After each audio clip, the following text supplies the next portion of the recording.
Božić je pravo vrijeme za lijepe i tople riječi, zato slijedi blok recitacija.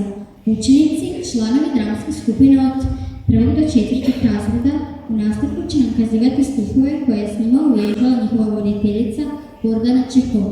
Pjesmu Hladnjak autorice Jelene Perić kazuje Petar Peček. Pjesmu Božić autorice Barbara Šepac, krasnoslove Lovro i Marta.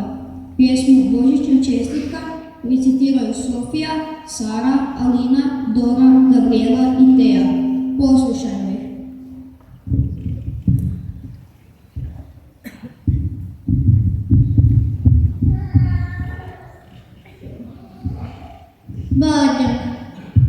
Badnjak je, svi smo se bliže skupili, soba je puna škatuli, borobu nakitili.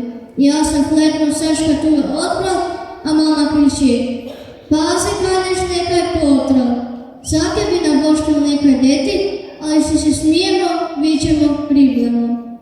Mama sam se zabušio, skoro sam govor zarušio. Badnjak ne bagde bil, pa ja ne bi gorjedno puno potoril.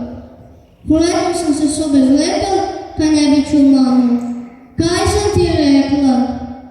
Dok je opća strka gotova bila, za stol smo se poredali i Boreka gledali.